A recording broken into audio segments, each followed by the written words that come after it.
Hi வணக்கம். இன்றைக்கி நாங்கள் பார்க்க போகிறது ஸ்ரீலங்கன் ஸ்டைலில் எப்படி முட்டை சொதி வைக்கிறதுன்றதை தான் பார்க்க போகிறோம். இன்றைக்கி நான் 6 முட்டை வச்சு இந்த சொதி செய்திருக்கிறேன்.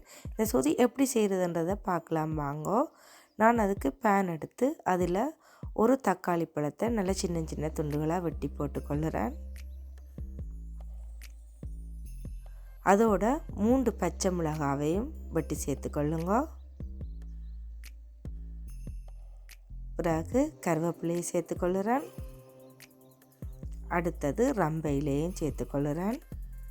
அடுத்தது பாதி வெங்காயத்தை சின்ன சின்னதாக வெட்டி சேர்த்துக்கொள்ளுங்க. அடுத்தது 1/2 டேபிள் ஸ்பூன் மஞ்சள் தூளையும் சேர்த்துக்கொள்ளுறேன்.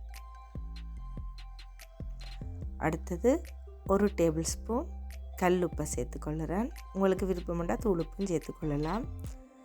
அடுத்தது நான் 2ஆம் பாலை புளிஞ்செடுத்து தனியாக எடுத்து வச்சு நான் அதையும் அதில் சேர்த்துக்கொள்ளுறேன். சேர்த்து எல்லாத்தையும் நல்லா மிக்ஸ் பண்ணிக்கொள்ளுங்க.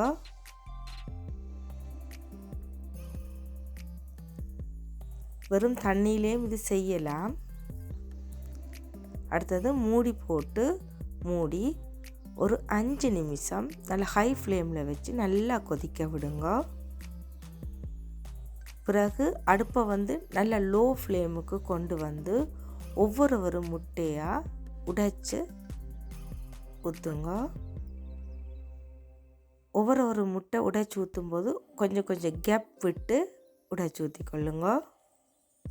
ஏனெண்டா ஒன்று கிட்ட எடுக்கும் ஒன்று முட்டை ஒட்டி பிய பார்க்கும். அதால் கொஞ்சம் கேப் விட்டு முட்டையை உடைச்சி ஊற்றிக்கொள்ளுங்க. இந்த டைம் அடுப்பை லோ ஃப்ளேமில் வச்சு செய்யுங்க. ஏனெண்டா நல்லா கொதிக்க முட்டையை உடைச்சி ஊற்றும்போது முட்டை திரைஞ்சு நல்லா ஃபுல் ஃபார்மாக கிடைக்காது. அடுப்பை லோ ஃப்ளேமில் வச்சு முட்டையை நல்லா வேக வையுங்க. இப்போ பாருங்க, முட்டை நல்லா வெந்து தனித்தனியாக எல்லா முட்டையும் நல்லா செப்ரேட் ஆகி நல்லா வெந்து வந்திருக்குது. பாருங்கள், ஒன்று ஒட்டையில் முட்டையும் திரிஞ்சும் வரையில் நல்ல ஃபுல்லாக வடிவாக வெந்து வந்திருக்குது. இதுதான் கரெக்டான வே செய்கிறது. இந்த ஸ்டெப்பை மட்டும் வடிவாக செய்தீங்கன்னா தான் சொதி நல்லா வரும். இல்லைன்னா முட்டையெல்லாம் நல்ல ஹீட்டில் வச்சு போட்டிங்கன்னா நல்லா எல்லாம் திரைஞ்சு சொதியே எல்லாம் க்ளாப்ஸ் ஆயிரும்.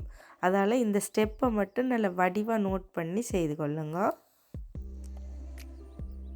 இப்போ பாருங்கள், எல்லா முட்டையும் நல்ல வடிவாக தனித்தனியாக வந்திருக்கு.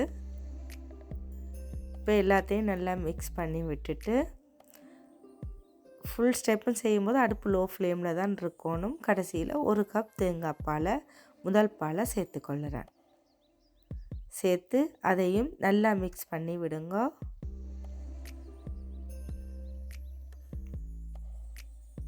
இப்போ பாருங்க, சூப்பரான டேஸ்டியான ஸ்ரீலங்கன் ஸ்டைலில் செய்த முட்டை சொதி ரெடி ஆகிட்டு. கடைசியாக தேசி புளியை புழிஞ்சு விடுங்க. அடுப்பை ஃபுல்லாக நிப்பாட்டிட்டு கடைசியாக தான் தேசி புளி புழிஞ்சு விடணும். தேங்காய் பால் லைட்டாக கொதித்து வந்தோடனே அடுப்பை நிப்பாட்டிட்டு தான் விடணும். இதே மாதிரி சொதியை நான் கொடுத்துருக்கிற அளவுகளோட நீங்களும் மறக்காமல் இதை செய்து பாருங்க. என்னோடய சமையல் உங்களுக்கு பிடிச்சிருந்தால் லைக் பண்ணுங்க, ஷேர் பண்ணுங்க, கமெண்ட்ஸ் பண்ணுங்க. மறக்காமல் சப்ஸ்கிரைப் பண்ணிக்கொள்ளுங்க. தேங்க்ஸ் ஃபார் வாட்சிங்.